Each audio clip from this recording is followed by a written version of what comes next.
Olá a todos, eu sou o professor Alex e estou mais uma vez com vocês aqui na unidade 1.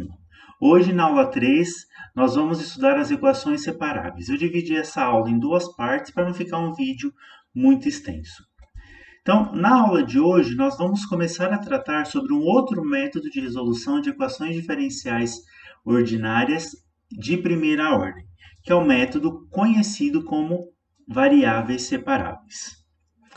Na aula anterior, nós vimos o seguinte, que para resolver uma equação desse tipo, dy dt igual a y mais b, com a e b duas constantes, nós podemos reescrevê-la da seguinte forma, dy dt sobre y menos b sobre a igual a menos a. Isso nós vimos na aula anterior.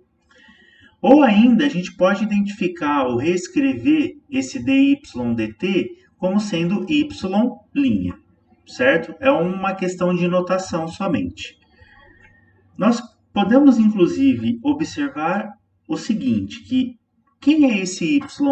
Nesse contexto no qual nós estamos trabalhando, nós podemos ver que y', ou seja, a derivada de y em relação a t, é, na verdade, a derivada em relação a t de y menos b sobre a. Menos b sobre a é uma constante. Ao derivar esta expressão aqui em relação a t, isso daqui se anula e y fica como sendo dy dt, ou seja, a derivada de y em relação a t. E, portanto, nós reescrevemos esta expressão, esta equação, da seguinte forma. Derivada de y menos b sobre a sobre y menos b sobre a igual a menos a. Aí a gente pensa um pouquinho, né? Essa expressão aqui, esse quociente, como que eu posso reescrevê-lo? Ou seja, nós temos a derivada de uma função quocientada por essa mesma função. Isso nada mais é do que a derivada de ln de y menos b sobre a. Certo? Então, derivar ln de módulo de y menos b sobre a é exatamente reescrever este quociente aqui. Então, tendo agora esta equação diferencial aqui, nós conseguimos integrar ambos os membros em relação à variável t e obter ln de módulo de y menos b sobre a igual a menos a vezes t mais uma constante k. E, por fim, nós obtemos a solução da equação diferencial dada por y de t igual a b sobre a mais c vezes e elevado a menos at. Isso nós vimos na aula anterior. E a gente vai ver na aula de hoje que esse processo aplicado aqui para essa equação específica pode ser aplicado por um conjunto maior de equações. Bom, relembrando também um pouquinho dos conceitos lá da primeira aula, uma equação geral de primeira ordem é dada dessa seguinte forma: dy sobre dx, agora aqui nós estamos considerando a variável independente como sendo x, igual a uma função f de duas variáveis nas variáveis x e y. Nós vamos considerar uma subclasse agora dessa família de equações diferenciais de primeira ordem, que podem ser resolvidas por um processo de integração direta, ou seja, o mesmo processo que nós vimos logo no início da nossa aula de hoje. Nessa equação aqui, dy dx igual a f de xy, chamando m de xy como sendo menos f de xy e n de xy como sendo 1, nós conseguimos reescrever essa equação diferencial nessa seguinte forma: m de xy mais n de xy vezes dy dx igual a zero. É importante observar aqui que essa forma aqui, essa transformação, ou essa mudança aqui de nomes não é a única forma de fazer a transformação dessa equação diferencial para essa equação diferencial, ok? Vamos agora definir aquela nossa subclasse, ou aquele conjunto de equações no qual aquele processo de integração direta pode ser aplicado. Se a nossa função m depender apenas de x, então estamos colocando aqui m de x, e se a função n depender apenas de y, nós obtemos a seguinte equação diferencial: m de x igual a m de x mais n de y dy dx igual a zero. Essa equação aqui, com m dependendo somente de x, n dependendo somente de y, é chamada de equação separável. Por que ela recebe esse nome? Porque se a gente escrever essa equação na sua forma diferencial, ou seja, m de x dx mais n de y dy igual a zero, nós conseguimos separar com o sinal de igual as funções ou expressões que dependem apenas de uma única variável. Ou seja, as parcelas que envolvem cada variável podem ser separadas pelo sinal de igualdade. Então, nós poderíamos reescrever essa equação diferencial aqui na forma diferencial como sendo m de x dx igual a menos n de y dy. E nós temos o sinal de igual separando expressões que dependem apenas de x e expressões que dependem apenas de y. E como que nós resolvemos esse tipo de equação? Simplesmente integrando m e n.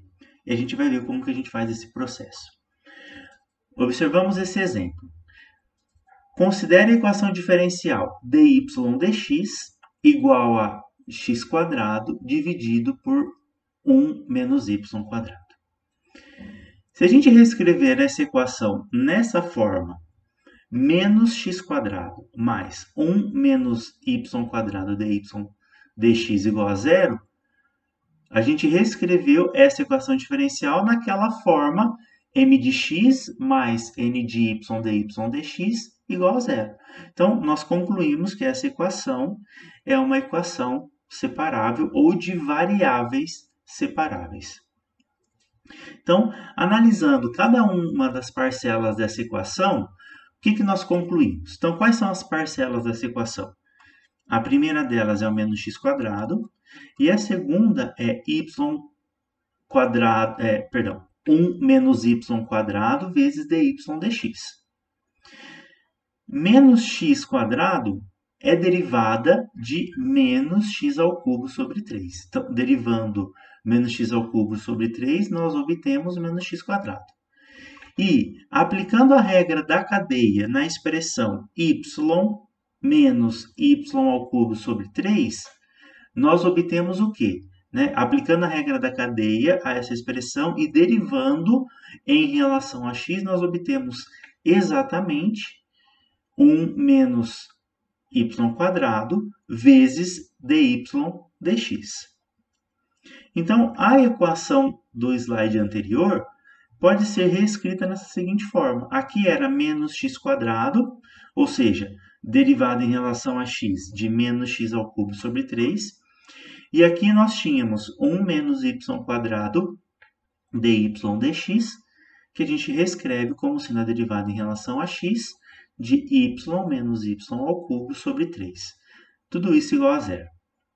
Colocando em evidência aqui o operador diferencial em relação a x, nós obtemos essa seguinte expressão, certo? Então, nós temos a derivada em relação a x de menos x² sobre 3 mais y menos y² sobre 3, e isso tudo é igual a zero.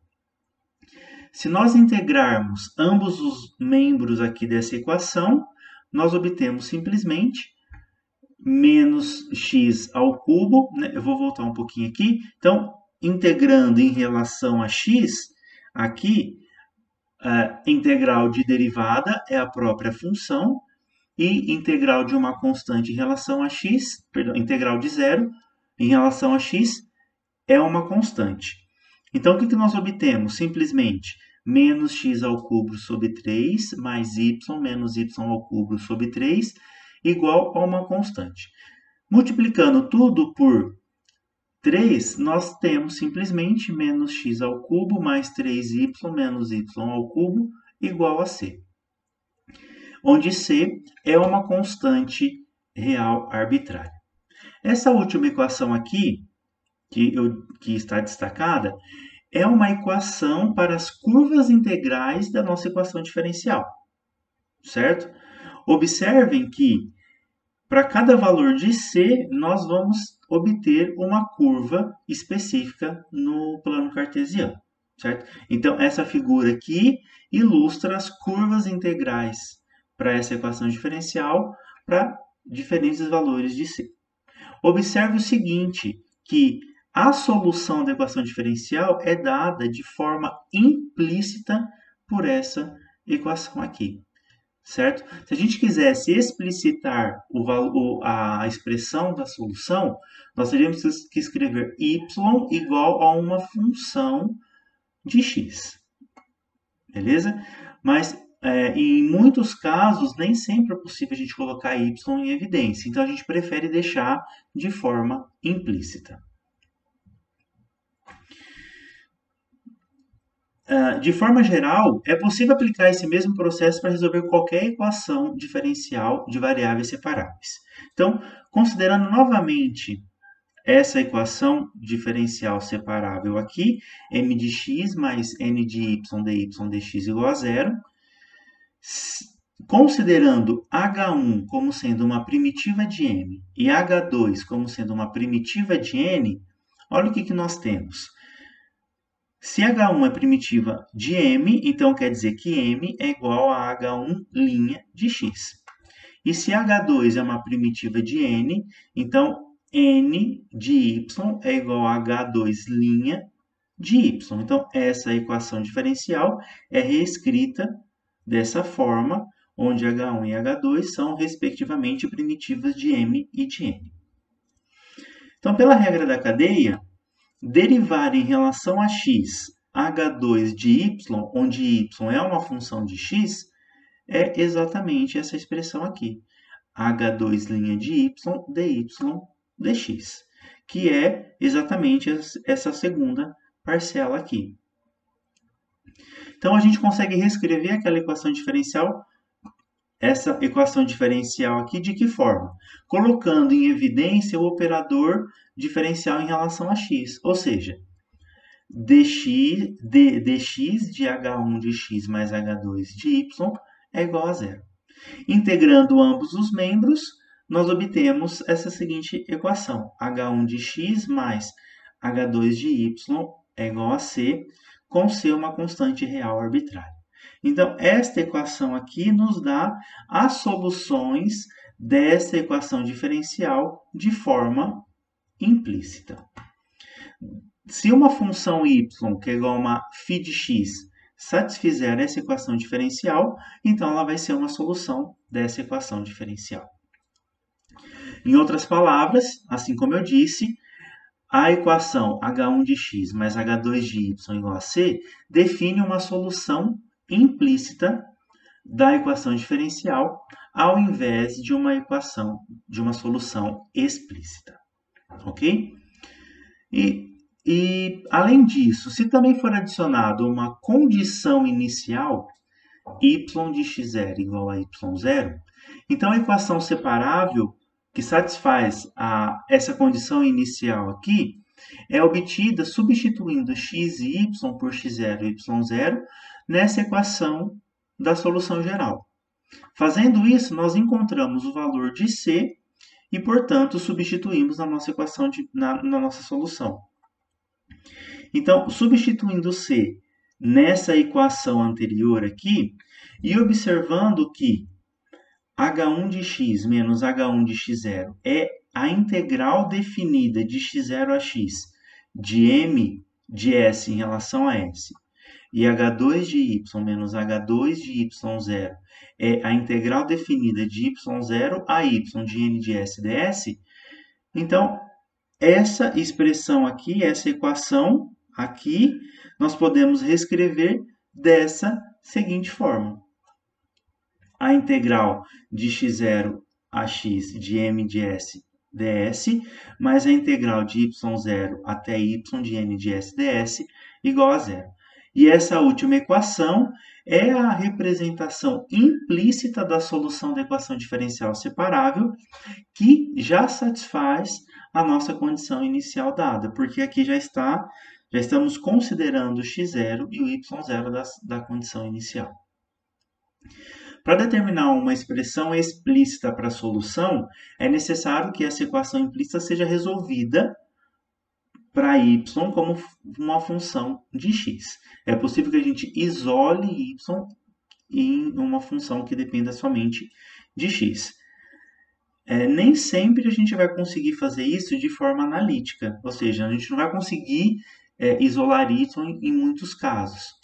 Nesses casos que não é possível, a gente pode recorrer a métodos numéricos para tentar aproximar um valor de y dados os valores de x, ok? Então, vamos resolver o seguinte exemplo. É dado o PVI dy dx igual a 3x² mais 4x mais 2 sobre 2y menos 1, com a condição inicial y de 0 igual a menos 1. E nesse exemplo, nós vamos ver que a gente vai conseguir explicitar a solução y como sendo uma função de x. Então, o objetivo agora é resolver essa equação diferencial aqui, junto com essa condição inicial, ou seja, resolver de fato esse PVI. Então, vamos olhar para essa equação diferencial aqui. Nós temos dy dx, que é uma taxa de variação de y em relação ao x, ou seja, y é a nossa variável dependente e x é a variável independente, que é igual a um quociente de duas expressões, sendo que a primeira expressão depende apenas de x e a segunda expressão depende apenas de y. Então, vamos começar a resolver essa equação diferencial aqui, ó. Observem que a gente pode escrevê-la na seguinte forma diferencial. Então, posso reescrever como sendo 2y menos 1 dy igual a 3x ao quadrado mais 4x mais 2 dx. Aí a gente observa o seguinte, que essa expressão aqui que está antes do sinal de igual depende apenas de y. E essa expressão aqui que está depois do sinal de igual depende apenas de x. Portanto, o que nós temos aqui? Nós temos uma equação diferencial escrita na forma diferencial, de forma que eu consegui separar as variáveis, ou seja, todo mundo que tem y está de um lado e todo mundo que tem x está de outro lado. Então, que método que nós utilizamos aqui? O método das variáveis separáveis. Então, para resolver, o que nós fazemos? Nós calculamos a integral de cada um dos membros. Então, integral de 2y menos 1 dy é igual à integral de 3x² mais 4x mais 2 dx. Então, essa integral aqui nós obtemos y ao quadrado menos 2y igual a x ao cubo mais 2x ao quadrado mais 2x mais uma constante de integração aqui, c, o número real, certo? Então, o que nós obtemos aqui nessa expressão? Essa expressão é a expressão da solução implícita da equação diferencial. Ou seja, como eu não consigo explicitar y em função de x, eu obtive uma solução implícita dessa equação diferencial. certo? Bom, então conseguimos resolver a equação diferencial. O que nos resta calcular aqui ou encontrar? A solução do PVI. O que é um PVI mesmo? O PVI é um conjunto, né? São duas informações. Uma delas é a equação diferencial, que nós precisamos encontrar a sua solução geral, que está aqui. Só que nós temos que impor uma condição inicial. Então, basta fazer essa imposição. Qual que é a condição inicial? Y de 0 é igual a menos 1. Ou seja, quando x é 0, nós temos y igual a menos 1. Então, substituindo essas informações nessa equação, nós temos menos 1 ao quadrado, menos 2 vezes menos 1, é igual a 0 ao cubo, mais 2 vezes 0 ao quadrado, mais 2 vezes 0 mais c, ou seja, 1 mais 2 é c, c é igual a 3. Então, nós obtemos a solução do PVI, que é dada por y ao quadrado menos 2y igual a x ao cubo mais 2x quadrado mais 2x mais 3. Ou seja, a solução do PVI, desse PVI aqui que nós queremos, é dada implicitamente por esta equação aqui. Ok? Bom, agora vamos nos ater a esta solução geral aqui, certo? Ou esta solução implícita da equação diferencial apenas. Então, nós conseguimos, deixa eu só rotacionar aqui essa página para ficar melhor visualizado.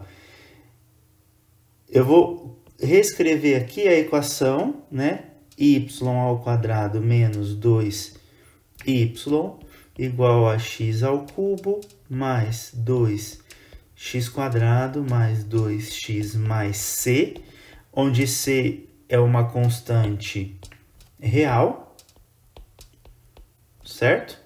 Então, ao variar o c no conjunto dos números reais, o que nós obtemos? Inúmeras soluções, ok? Então, aqui nós temos algumas delas. Para determinados valores de c, nós temos uma curva associada, cuja solução ou cujo gráfico é dado implicitamente por essa expressão aqui, ok? Nós conseguimos, inclusive, a solução do PVI, no qual nós temos c igual a 3, né, que é a solução do PVI com a condição inicial y de 0 igual a menos 1, explicitar aquela equação, ou seja, se nós temos y quadrado menos 2y igual a x ao cubo mais 2x quadrado mais 2x mais 3, nós conseguimos explicitar y da forma y é igual a 1 mais ou menos a raiz quadrada de x ao cubo mais 2x quadrado mais 2x mais 4. Então, dada essa solução implícita, nós conseguimos explicitá-la dessa seguinte forma. Aí vocês observem o seguinte, que aqui nós temos essa indecisão aqui, né? Como ela passa por um único ponto, ou seja, y de 0 igual a menos 1, nós temos que verificar qual dos sinais a gente deve considerar aqui, certo? Então, como que a gente decide isso?